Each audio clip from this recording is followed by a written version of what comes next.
Y ahora sí, estamos de vuelta y tenemos que darle la bienvenida. Pero también decirle muy buen feliz cumpleaños a Leopoldo Moró, que es diputado nacional por Unión por la Patria. Feliz cumple, gracias por venir en este día tan especial. Gracias por estar con ustedes y además gracias por festejarlo con ustedes. No, por favor, para nosotros nos encanta. Fue una grata sorpresa. Bueno, para mí también. Bueno, lo que no parece ser una grata sorpresa es toda la agenda del presidente Javier Milei. Hace un ratito nos enteramos y de paso lo contamos que el presidente citó a un almuerzo supuestamente con la agenda presupuestaria a distintos gobernadores de la Unión Cívica Radical, entre ellos Maximiliano Puyaro de Santa Fe, Sadir de Jujuy, Valdés Corrientes, Cornejo de Mendoza y Sdero de Chaco. Estuvieron reunidos, ellos salieron de la Casa Rosada, dijeron qué positiva esta reunión, nos fue muy bien. Eso dicen las partes en público. Ahora bien, ¿qué pasa con los agravios del presidente Javier Milei a la figura de Ricardo Alfonsín? A ver, hace 11 meses... De Raúl Alfonsín, perdón, ya estoy... No te preocupes, está bien. Se llamaba Raúl Ricardo. Claro. Así que está bien igual. Así que está bien, muy bien. No le pifiaste del todo. A ver, hace 11 meses que los gobernadores de distintos signos se entrevistan con el presidente. Cuando terminan las entrevistas dicen que está todo muy bien. Pasan 2 o 3 días y está todo muy mal. Sobre todo para los habitantes de esas provincias. Si hay un recorte y un ajuste brutal en la Argentina, no es solamente sobre jubilados o sobre la universidad, sino fundamentalmente sobre las provincias. Y particularmente sobre la obra pública, mucha de la cual recaía en esas provincias.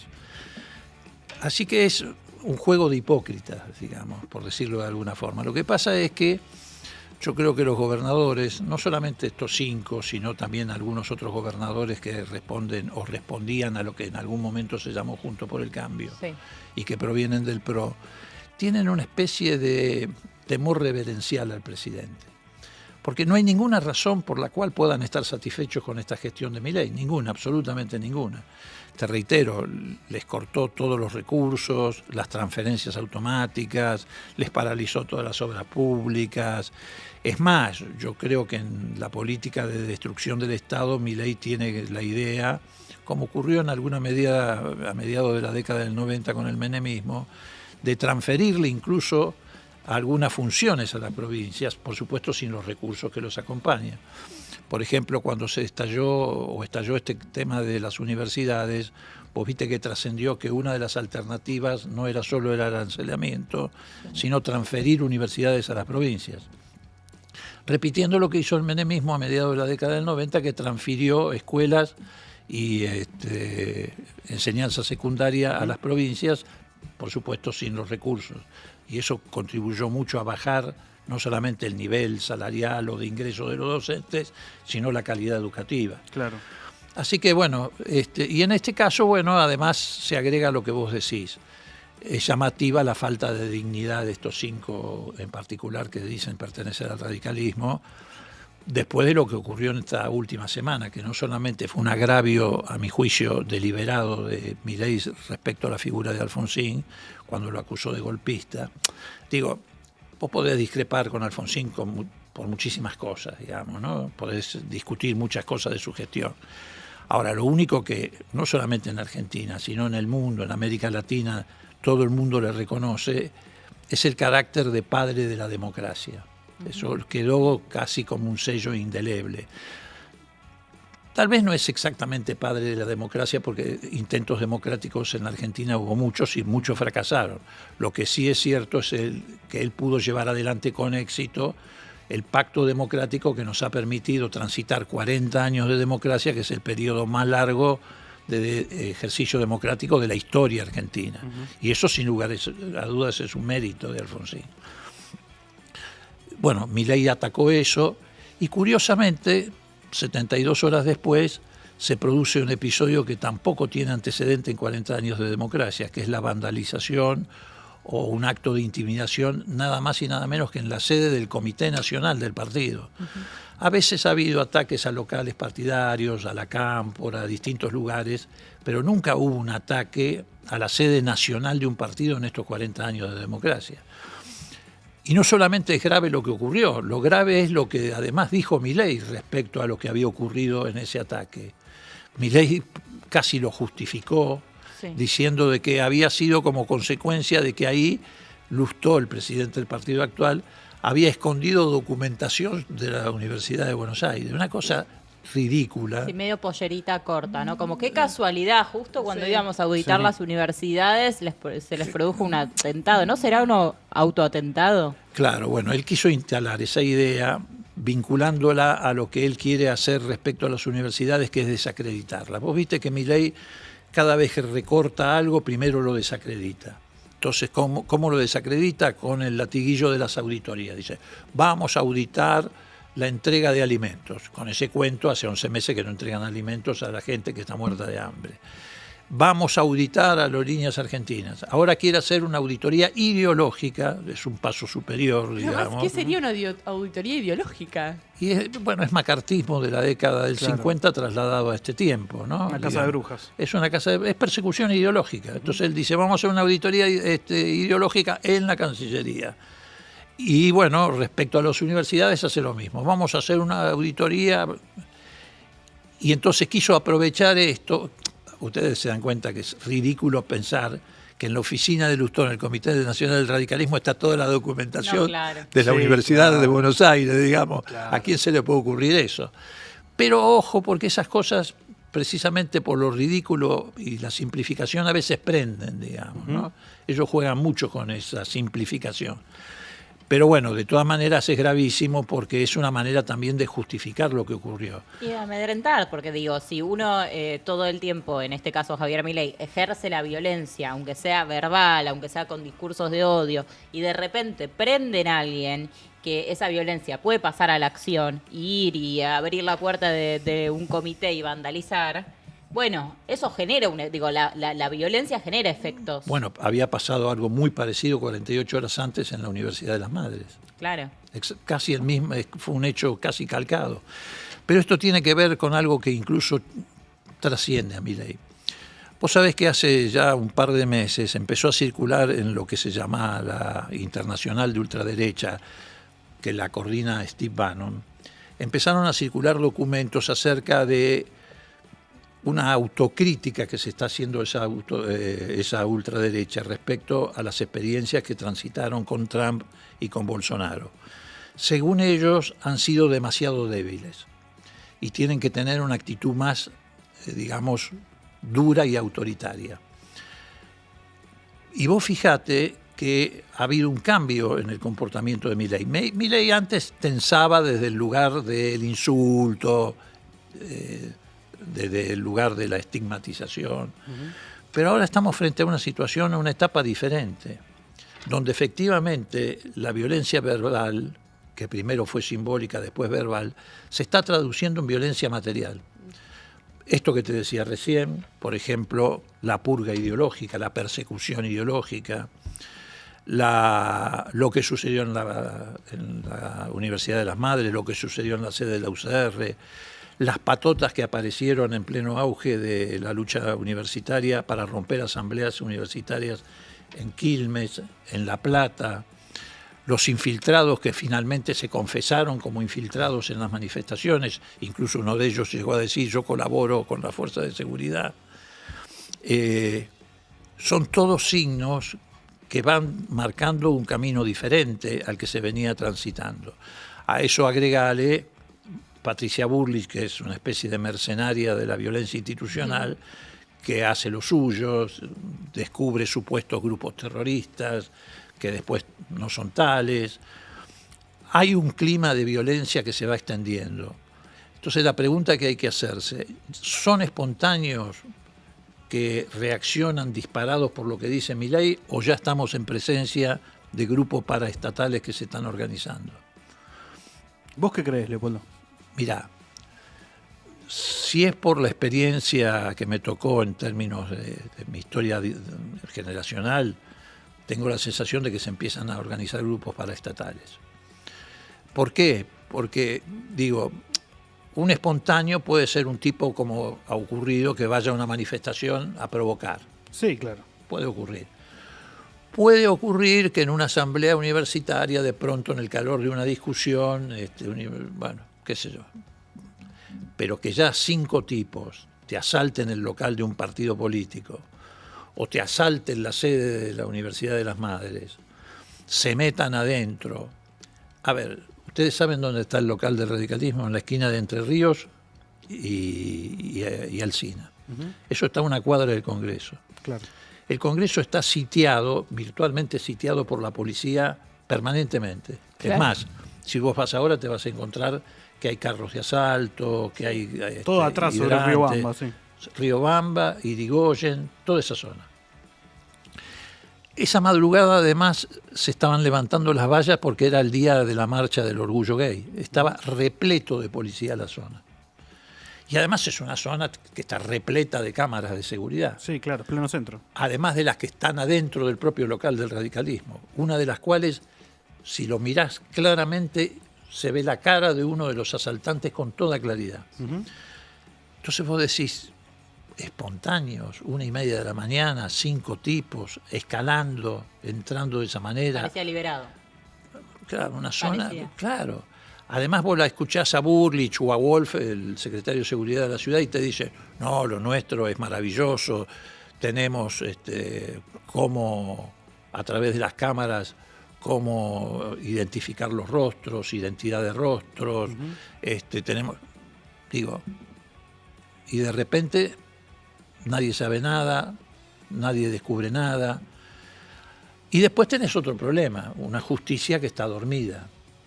En cualquier otro lugar del mundo, un fiscal lo hubiera citado al presidente y le hubiera dicho, aunque sea por escrito, porque tiene derecho a hacerlo por escrito, bueno, aporte las pruebas de lo que está diciendo. Usted está diciendo de que fue un autoatentado. Bueno, ¿de dónde sacó Claro. eso? Sí. ¿Y la justicia está dormida por desidia, por cómplice, por qué? Y la justicia está dormida porque es una justicia que siempre ha estado al servicio de los grupos dominantes, que siempre ha tenido una actitud reverencial frente al poder de turno, sobre todo si ese poder de turno es antinacional, antipopular, antidemocrático. Eso Sobre seguro todo que si tienen la caja. Claro, pero entonces estamos frente a un problema muy serio, porque si efectivamente se están organizando grupos paraestatales, te reitero, estamos entrando en una fase diferente. Sí, claro. Ya no es solamente la estigmatización o el insulto al voleo, ya es otra cosa. Y te reitero, esto se conecta con una autocrítica que se están haciendo estos grupos de ultraderecha en el mundo, Sí, claro. en el sentido de que tendrían que haber sido más duros de lo que fueron en sus primeras experiencias. No puedo esquivar, ya que estás diciendo esto, preguntarte por tu visión sobre las elecciones que hoy se llevan a cabo en Estados Unidos. Uno de los dos competidores es Donald Trump, justamente uno de estos exponentes que se ubica en este ala ultraderechista, conservadores, racistas, violentos. ¿Cómo estás viendo vos eso? Bueno, a ver, ahí se da una contradicción, ¿no? Es decir, Donald Trump tiene todas esas características que vos acabas de enumerar, pero a la vez tiene una mirada desde el punto de vista económico que es absolutamente contrapuesta a la de Milei. Donald Trump es proteccionista, Sí, claro. Donald Trump es industrialista, Donald Trump enuncia por lo menos su vocación de proteger los derechos de los trabajadores norteamericanos. Tiene vínculos hasta con Putin. Ha sido crítico de la guerra entre Rusia y Ucrania, más bien ha sido crítico del apoyo que le ha dado Europa a Ucrania. Entonces ahí hay una contradicción, ¿no? Ahora, también es cierto que manifiesta de manera inocultable su simpatía por Bolsonaro, por Milei, aunque en realidad por Milei tengo mis dudas también, porque la única imagen que uno tiene de Milei es cuando Milei, el día que lo conoció, se le arrojó a los brazos a Donald Trump. Vergonzoso. Es como un amor no correspondido. Es una- Milei lo ama y Trump... Sí, viste, y es como Trump decía, ¿y este tipo quién es? Digamos, Claro, sacámelo de acá. ¿Por qué tanto entusiasmo por mí? Pero de todas maneras el gobierno sentiría como un triunfo, el triunfo de Donald Trump. Pero yo creo que eso entra en un terreno más bien, no digo anecdótico, pero pasatista. Acá estamos, me parece, frente a un problema de otra naturaleza. Milei ha decidido ser gerente de una factoría. Una factoría es una categoría incluso inferior a la colonia. La colonia es, en definitiva, un gobierno que generalmente lo ejerce un virrey, digamos, de una potencia extranjera, ¿no? Factoría es otra cosa. La India fue, antes de ser colonia inglesa, fue una factoría que la manejaba una compañía, la Compañía de la India se llamaba, o de las Indias. Igual que Malvinas.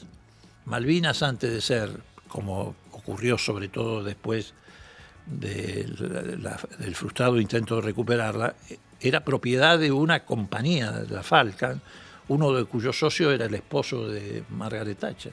Claro. ¿Por qué? ¿Cuál es la diferencia entre colonia y factoría? La factoría puede ser gobernada desde otro estado, pero también desde otro territorio o por sectores privados. Y hoy estamos en un mundo donde lo que Milei denomina los héroes del capitalismo no son las grandes corporaciones, sino que son grandes billonarios que han reunido los fondos de inversión, los han articulado con la propiedad de las empresas tecnológicas que manejan las grandes plataformas y redes digitales. Claro. Es otra cosa, es una fase del capitalismo diferente. Uno de esos solos, por ejemplo, BlackRock, administra 10, 11 billones de dólares, más que el Producto Bruto Interno, por ejemplo, de Alemania. Y eso responde a esta idea del anarcocapitalismo. ¿Qué eran los anarquistas del pasado? Los anarquistas del pasado eran los que te decían, no tiene que haber un Estado, la sociedad tiene que estar gobernada por los trabajadores. ¿Cuáles son los anarquistas de hoy? Los anarcocapitalistas, que te dicen, no tiene que haber un Estado, la sociedad tiene que estar gobernada ¿por quién? Por los capitalistas. ¿Quiénes son hoy los capitalistas? Estos 5, 6 o 7 billonarios que son los que han gestado estos movimientos de ultraderecha en el mundo. Los Elon Musk del mundo. Exactamente, los Elon Musk del mundo, que son un poco más, son 5 o 6. Y Milei se somete a las reglas de juego que estos sectores imponen. Por eso él va a ser gerente de una factoría. Y si vos estás con la idea de gobernar una factoría, la idea de soberanía no está en tu cabeza. No te interesa. No te interesa. Además, una factoría, ¿para qué quiere tener desarrollo científico o tecnológico? Una factoría, ¿para qué quiere tener universidades?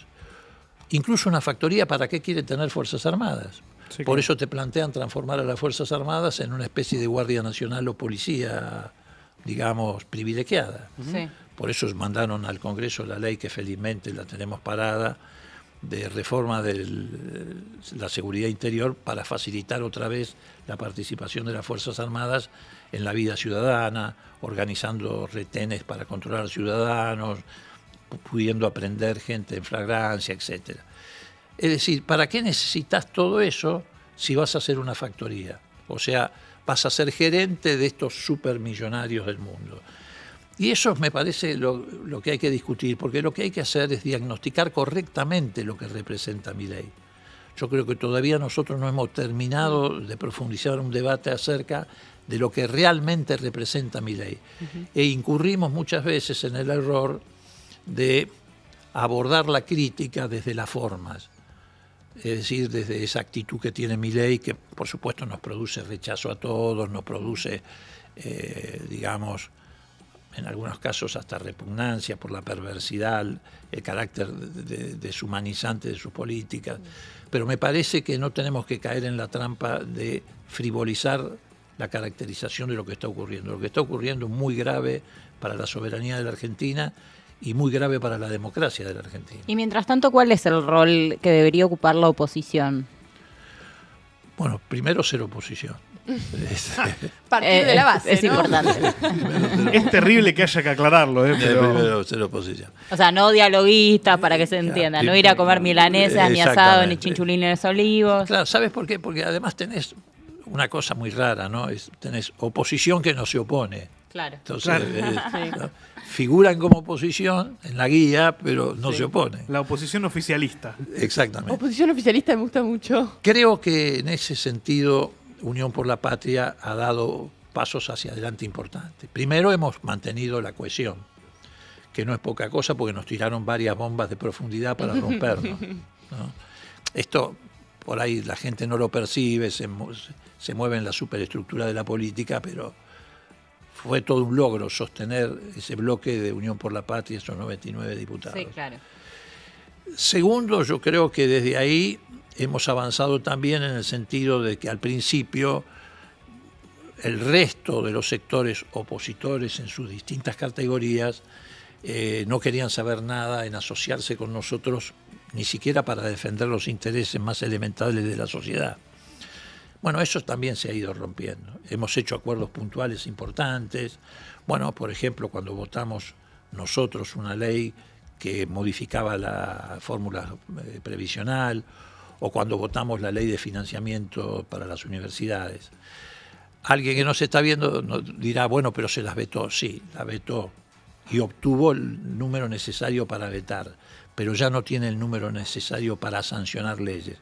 Hace 11 meses era diferente. Claro. Tenía el número para sancionar leyes. Tanto es así que sancionó la ley de base con 150, 160 votos. O sea, tiene todavía la capacidad en el Congreso para vetar, pero no para sancionar.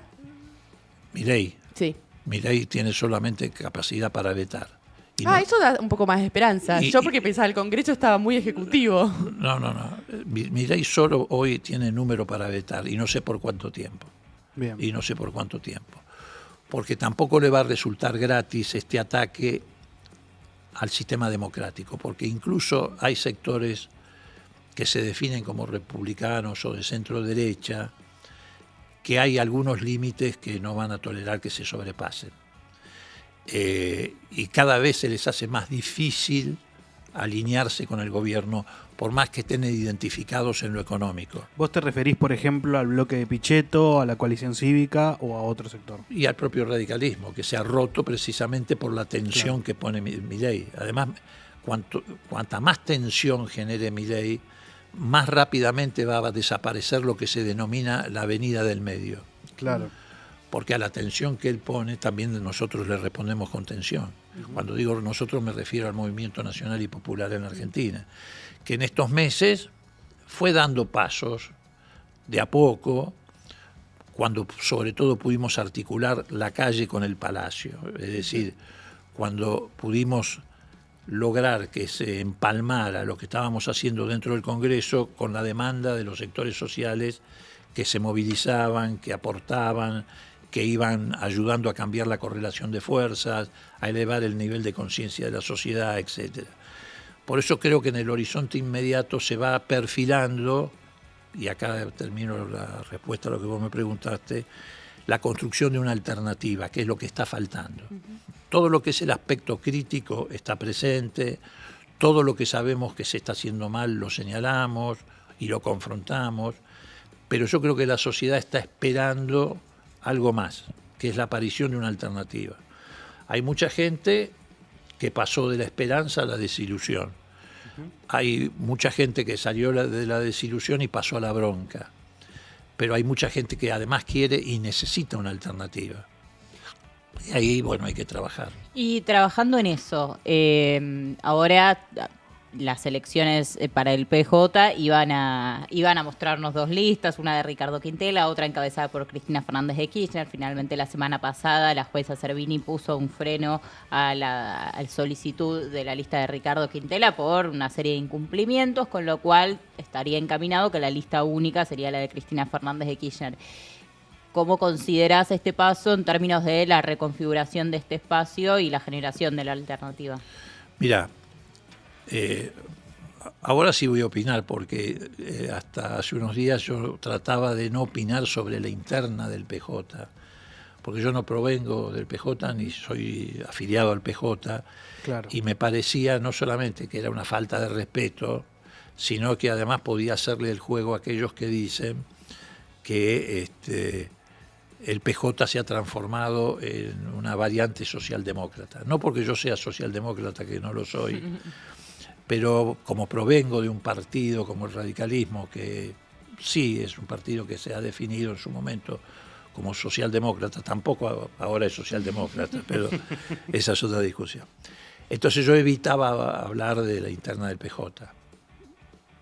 Ahora, evitar hablar no significa que no tuviera una opinión sobre eso. Okay. Saldada esta situación, puedo decir entonces ahora sí, con toda tranquilidad, que la posibilidad o el hecho de que Cristina encabece el PJ garantiza la posibilidad de desarrollar en la Argentina esta alternativa de la que yo te estaba hablando, que necesita del peronismo, pero además que excede al peronismo. Es decir, la convocatoria tiene que ser desde el peronismo hacia el resto de las fuerzas políticas, económicas, sociales, a las fuerzas dinámicas de la sociedad. ¿Por qué? Porque efectivamente yo creo que hay que construir un frente patriótico. Yo creo que nosotros tenemos que elevarnos a la idea de una alternativa de contenido argentino y democrático. Ustedes recuerden que Cristina creó aquella famosa frase, la patria es el otro, y nosotros le agregamos democracia para siempre. ¿Por qué? Porque creo que las dos cosas van de la mano, y hoy la realidad nos indica que es así. Y bueno, me parece que la presidencia de Cristina del PJ garantiza sostener esa convocatoria que en su momento fue la que sacó al peronismo de la crisis después de la gestión de Menem, y que tiene la oportunidad por segunda vez de sacarlo también de la crisis después de la gestión de Alberto Fernández. Sí, porque en realidad, yo estoy muy de acuerdo con alguna de las cosas que dijiste hace unos segunditos nomás, sobre todo en esto de, yo también lo pienso más allá del peronismo, ¿no? Como del espacio que busca representar esa alternativa del gobierno que puede eventualmente ganar de nuevo las elecciones con un programa nacional y popular, ¿no? Y en ese sentido, sí, a ver, pensando un poco más en el rol del peronismo y qué pasaron en estos meses, que no te lo voy a preguntar puntualmente, pero sí pensando en, bueno, tal vez hay que empezar a cambiar algunas cosas. Digo, pienso en el rol de Jalil, pienso en el rol de Jaldo, digo, que van y se juntan con Javier Milei y dialogan y le votan las leyes. Bueno, eso también para el campo nacional y popular es una, es un desafío sacarse a esas personas de encima, ¿o no? Bueno, es un desafío efectivamente ganar coherencia, cohesión. Es un desafío que el votante sepa que vos lo representás fielmente, que estás expresando lo que cuando te puso el voto él quería que vos hicieras. Claro. Porque una de las cuestiones que ha deteriorado mucho la política es precisamente la disociación entre muchos dirigentes, muchos o pocos, no quiero tampoco cuantificar, pero entre dirigentes que se disociaban de su base electoral porque no la representaban, porque no la expresaban, o en algunos casos más graves porque la traicionaban. Claro. Los votaban para que hagan una cosa y hacían la otra. Claro, bueno, por eso Cristina dice que, entre otras cosas, hay que enderezar lo que se torció. Digo, está muy claro cuál es el significado de ese mensaje, digamos. Sí. Ordenar la palabra y la acción. Ordenar la palabra y la acción y, reitero, ampliar de manera tal de generar una alternativa, porque no solo se trata de generarla para ganar una elección, sino también para cambiar una correlación de fuerzas que nos permita llevar adelante las reformas estructurales que quedaron pendientes del periodo 2003-2015. El periodo 2003-2015, sin lugar a dudas, fue el mejor en términos de los 40 años de democracia en materia de distribución del ingreso, desarrollo de las industrias, etcétera, etcétera, etcétera, etcétera. Pero quedaron algunas tareas pendientes. Esas tareas tienen que ser encaradas por una fuerza política significativa. Por eso yo creo que, hoy, por ejemplo, Cristina estaba visitando empresarios PYME en Avellaneda. Bueno, ¿por qué? Porque va al encuentro de los sectores a los que hay que sumar, pero no sumarlos simplemente para que acompañen con su voto una lista electoral, sino sumarlos a una tarea de transformación de la Argentina, a la construcción de una burguesía industrial que sea capaz de sostener un programa de gobierno. Y bueno, lo propio hay que hacer con las universidades, lo propio hay que hacer con los sindicatos, lo propio hay que hacer con los movimientos sociales, con los movimientos culturales. Hay que volver a reconectar todo eso, porque además estamos frente a una sociedad que está rota. Claro. Se rompieron los vínculos de solidaridad, etc. Y creo que el liderazgo ideal para esta etapa es el de Cristina. Si lo hace desde la conducción del peronismo, mucho mejor, porque el peronismo no es la única fuerza transformadora de la Argentina, pero sin lugar a dudas es una de las más potentes. Y alrededor del peronismo pues, se puede reconstruir este modelo nacional. Te quiero hacer la última pregunta y ya dejarte ir a disfrutar el día de tu cumpleaños. Sí, trabajando. Trabajando. La manera de disfrutar. ¿Sos optimista? ¿Tenés esperanzas en el futuro? Mirá, si no fuera optimista, en este país no hubiera llegado primero a los 78 años. Segundo, no solamente soy optimista, soy un convencido de que Argentina tiene un potencial extraordinario en resistencia, en desarrollo cultural, en desarrollo educativo, en generación de opciones y herramientas que lamentablemente no han podido generar otros pueblos de América Latina, y en ejemplos. A lo largo de toda su historia el pueblo argentino ha dado ejemplo de que no se entrega, de que pelea y de que si tiene que retroceder en algún momento, porque esas son las condiciones de esa circunstancia, rápidamente se reorganiza para volver a avanzar. Y soy absolutamente optimista. Esto no significa que no sienta en este momento el dolor que están sintiendo la mayoría de nuestros compatriotas por las necesidades que están atravesando, por las carencias que tienen, por las expectativas frustradas, por las esperanzas que se han perdido. Pero sí, definitivamente soy optimista. Vamos Gracias. todavía. Gracias por haber compartido esta tarde con contrario, nosotros. gracias. Vamos a dar una pequeña tanda y ya volvemos. Chao.